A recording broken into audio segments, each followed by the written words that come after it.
Boker Tov. On continue Chorot Alvavot, tellement palpitant.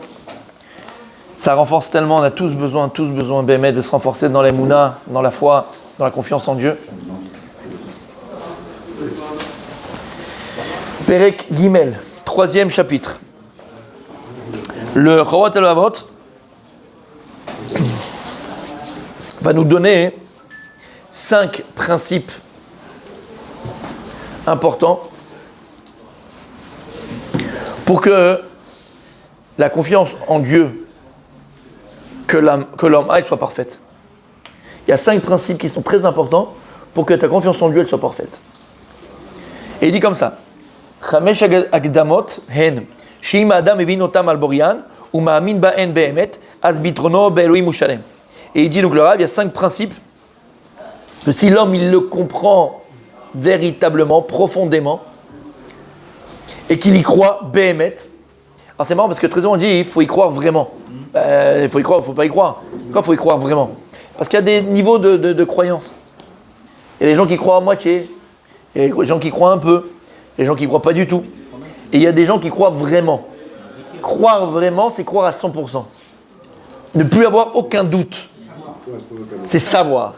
On y arrive. C'est savoir. Exactement. Comment? Et de le vivre. À partir du moment où tu le vis, c'est exactement ce qu'on vient de dire, c'est que tu y crois. Alors il dit comme ça.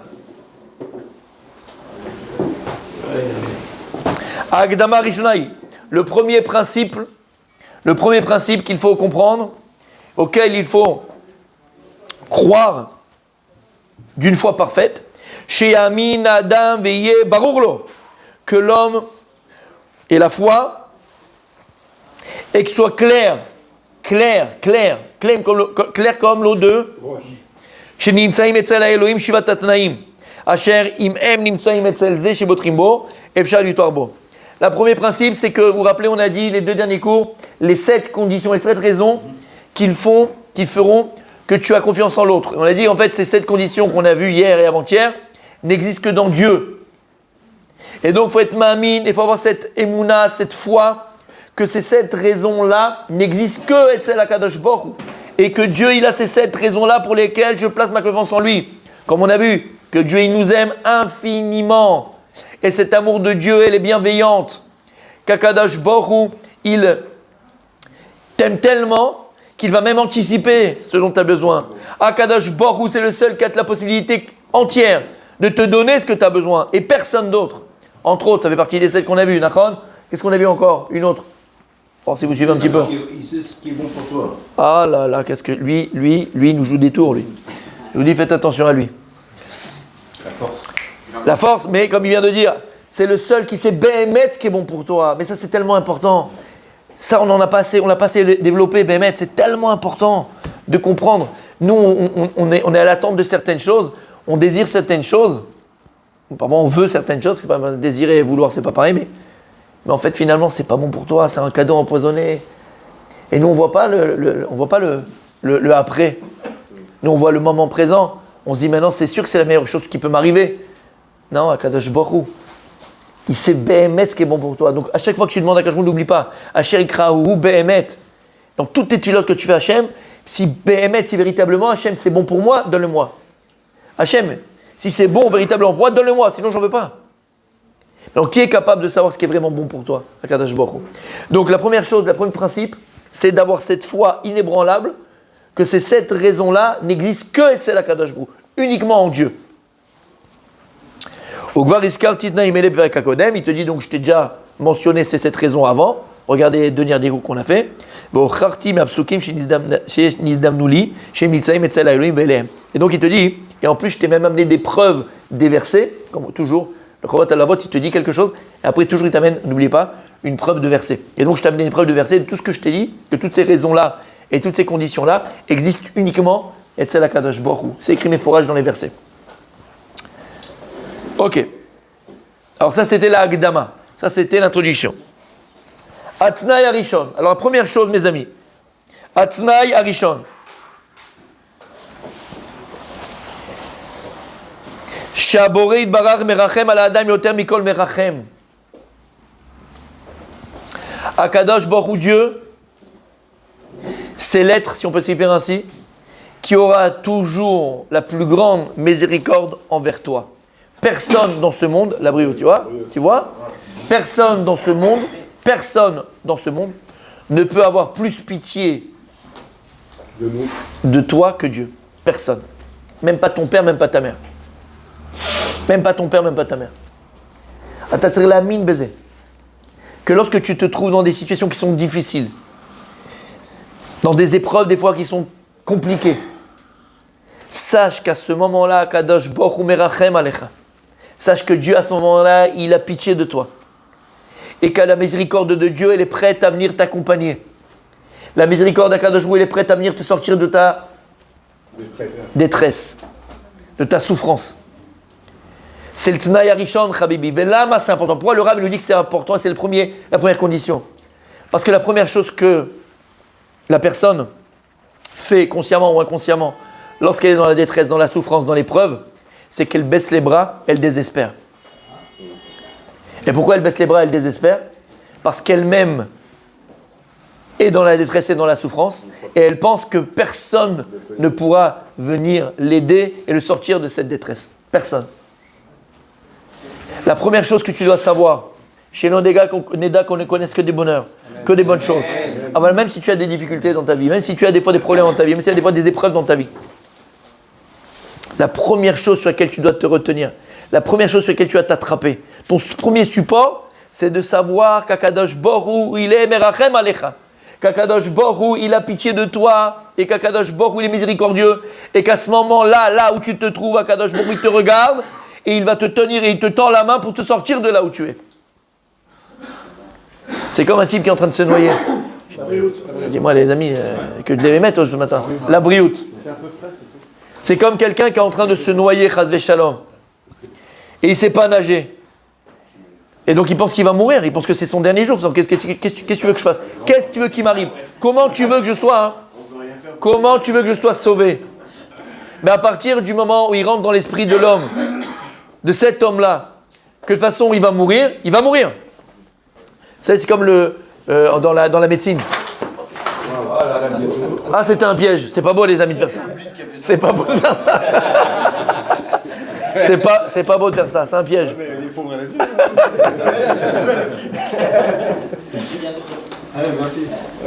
C'est comme dans la médecine. Oh là là là là là là. Messieurs, c'est comme dans la médecine. Vous savez, dans la médecine, il y a ce qu'on appelle le placebo et l'autre côté, le nacebo, comment il s'appelle? Oh purée, il y a du niveau, les amis. Hein. Ah non, c'est placebo et nocebo. Il y a le placebo et le nocebo. C'est quoi le placebo? Non, ben laisse-le, il est fatigué. Le placebo, c'est le faux médicament. Ça veut dire, messieurs, allez, on revient. C'est dommage.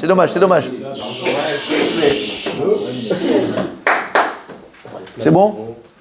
Donc, comme on dit dans la médecine, il y a le placebo et le nocebo. C'est quoi le placebo? C'est que 30% de toutes les maladies confondues, elles sont guéries par le placebo. 30%.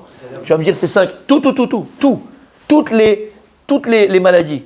30% de toutes les maladies, elles sont soignées par le placebo. D'accord? Qu'est-ce qu'on fait? On donne un médicament, on donne un bonbon. On donne tout, 30%. On donne un bonbon au malade. D'accord? Le type, il pense que c'est vraiment un médicament. Donc, c'est quoi le principe? C'est beau. Et dans sa tête, il s'est créé la guérison. Dans sa tête, il a créé la guérison. Parce qu'il pense que le médicament, il va le guérir. Donc, son corps, il va apprendre à son corps, par son cerveau, d'accord, que son corps, il est en train de guérir. Et le gars, il guérit. Maintenant, on lui a donné quoi? Rien. Du vent. Pareil. Il y a ce qu'on appelle le nocebo. C'est quoi le nocebo? C'est l'inverse du placebo. Le nocebo, c'est que la personne, tu vas lui donner un tic-tac. Tu lui dis, tu sais quoi, oh là là, t'as pris ça? Tu fais comme ça, tu sais. Le mec, il est mort. Il est crise cardiaque, il va mourir. Comment c'est possible? C'est nocebo. Donc, il a mis dans sa tête qu'il est malade. Ça s'appelle nocebo. D'accord? C'est pareil. La vie, c'est ça. La vie, c'est ça, mes amis. La vie, c'est que ça. Enfin, c'est pas que ça, mais c'est presque ça. T'as compris ce que ça veut dire? C'est-à-dire que le gars, il est en train de se noyer. Et lui, ça y est, il s'est mis dans sa tête que c'est mort. Eh bien, c'est pareil dans tous les domaines de la vie. Se noyer, c'est une image. Parfois, tu es dans ton couple et tu te noies dans ton couple. Et la personne, elle pense que Béhémet, c'est fini, c'est foutu, il va divorcer. Non, c'est bon, il a mis dans sa tête déjà que c'est fini. Il a mis dans sa tête déjà que c'est mort. Et puis des fois, qu'est-ce qu'il va faire? Il va aller voir un rab, il va aller voir un marabout, l'Avdil, bien sûr, d'accord? Il va aller voir, d'accord? On s'est compris, ok? Il lui dit, regarde, tu prends ça, tu mets en dessous la langue pendant une semaine, et t'inquiète pas, tout va changer. Maintenant, le gars, il lui a donné quoi? Rien du tout, c'est un charlatan. C'est un charlatan. Et le mec, il y croit. Et qu'est-ce qui se passe? Ça marche.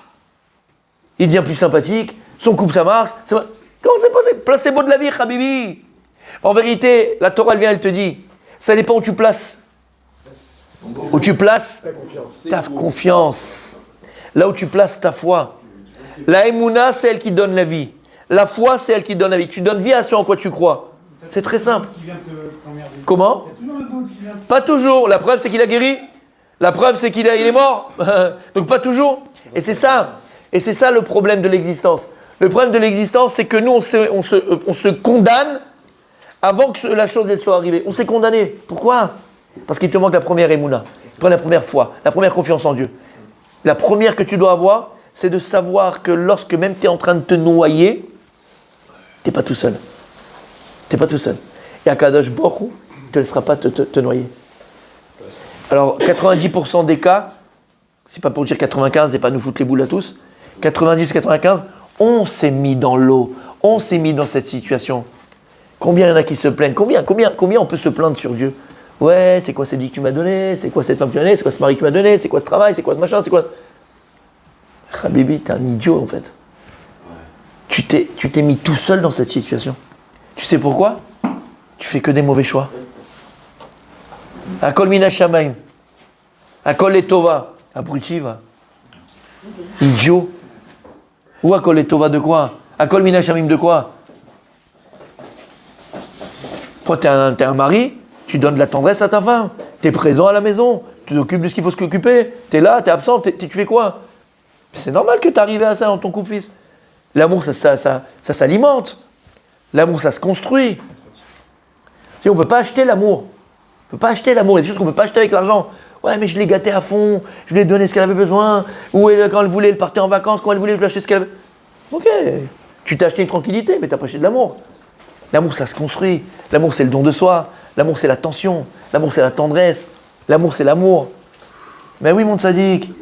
Mais oui, mais c'est beau, mais je t'aime. Regarde tes petits yeux doux là. Il n'y a pas d'amour, il n'y a que des preuves d'amour. Ah, exactement. Donc en fait, tu t'es mis tout seul dans cette situation. Alors de quoi tu te plains? À qui tu te plains? T'as compris ce que ça veut dire? C'est tes choix qui t'ont amené là où tu es arrivé. Je ne parle pas des épreuves de la vie qui nous tombent dessus, Hachem Shor, qui peuvent tomber sur une personne, et la personne, chez l'Oneda, elle n'a pas choisi. C'est parti des épreuves avant que tu viennes dans ce monde-là. Je te parle de ce qu'on vit 95% du temps. Pareil dans ton travail. Ouais, j'ai été viré, mais d'accord, mon tzaddik, mais ok, mais pourquoi tu arrives en retard? Pourquoi tu arrives en retard? Pourquoi tu fais pas ce qu'il faut faire? Pourquoi tu n'es pas là? Pourquoi tu n'es pas présent? Pourquoi tu n'es pas innovateur? Pourquoi tu es dans un travail où il faut toujours innover? Tu n'es pas fonctionnaire. Ils t'ont pris pour que tu innoves. Toi, tu es là, tu t'es endormi sur tes lauriers. Fallait toujours être dans le renouveau, fallait apprendre, fallait s'améliorer, T'as pas fait ce qu'il fallait, Habibi. Après, qu'est-ce que tu fais? Ouais, pourquoi? Pourquoi à qui tu te plains? Et toi devant la glace, mets-toi des claques. Donc encore une fois, il dit le Rav ici, la première chose, mes amis, la première émouna qu'il faut avoir, la première, c'est de savoir qu'Akadosh Baruch Hu, il est Merachem Alecha. Et il n'y a personne dans ce bas monde qui a plus pitié de toi que Dieu. Il n'y a pas. Velod, et là, chez Kol Rachamanut, Vechemla, Sheyesh Lemishiush Ala Adam, hi, מהרחמים והחמלה שנתן האל בליבו, כמו שאמר הכתוב, ונתן לך רחמים וריחמך וירבך. Il dit en plus, sache que même la miséricorde, la pitié que les hommes peuvent avoir les uns envers les autres, sache que même cette miséricorde-là, elle vient d'Akadosh Baruch Hu. C'est Dieu qui va placer la miséricorde dans le cœur de l'homme, puisqu'il est écrit dans le passage qui nous ramène ici, ונתן לך רחמים, Dieu va te donner la miséricorde, וריחמך וירבך. Alors là, tu auras toi la miséricorde envers ton prochain. Donc si tu places ta foi entre les mains des hommes, ben finalement, cette miséricorde que la personne a, cette pitié que la personne elle peut avoir, elle ne lui appartient pas. Parce que même cette pitié que l'autre peut avoir envers toi, elle vient d'Akadosh Baruch Hu. Donc le seul où la pitié et la miséricorde elle est intrinsèque, entre guillemets, à lui, elle provient de lui-même, c'est qui? C'est Akadosh Baruch Hu, qui ne dépend pas d'une autre personne. Par exemple, je vais te donner un exemple. C'est comme si toi, tu sais que ton copain il est dans la mouise, ok? Mais tu n'as pas les moyens de pouvoir l'aider. Tu n'as pas les moyens de pouvoir l'aider. Mais ça fait de la peine. Qu'est-ce que tu fais? Tu sais que tu as un autre copain, qui a Blainara, dans les yachts, d'accord? Blainara, il a vraiment les moyens. Et tu vas le voir, et tu lui regardes, regarde, il prie avec nous tous les matins. Tu vois qu'il s'est dit, oui, bien sûr, je vois. Il a vraiment des gros problèmes, il a vraiment des machins. Tu commences à lui dire, si regarde, il y a 5 enfants, d'accord? Et il n'arrive pas à les nourrir, il n'arrive pas ceci, il n'arrive pas cela. Tu vas commencer à quoi? À essayer d'éveiller en lui la rachamim, la pitié, la miséricorde. Mais tu vois pas que c'est intrinsèque à lui, c'est pas quelque chose qui est intrinsèque à cette personne-là. C'est toi qui es parti pour éveiller ça. Et tu sais, la Kadosh Baruch Hu, c'est pas comme ça. Dieu, c'est pas comme ça. Dieu, il est miséricorde. On n'a pas besoin d'éveiller sa miséricorde, il est miséricorde. Dieu, il est entièrement pitié. Et donc, c'est ça la première ouna que tu dois avoir. La première fois que tu dois avoir la confiance, shlema, en Kadosh Baruch Hu, la première, c'est de savoir qu'Akadosh Baruch Hu, il est merachem. Et ne pense pas une seconde que lorsque tu es dans ton épreuve, que tu es seul. Et qu'il n'y a personne qui a pitié de toi, il n'y a personne qui peut venir te sortir de là et personne ne vient t'aider. C'est l'onachon. Le seul qui a vraiment pitié de toi, c'est Akadosh Baruch Hu que tu es devant.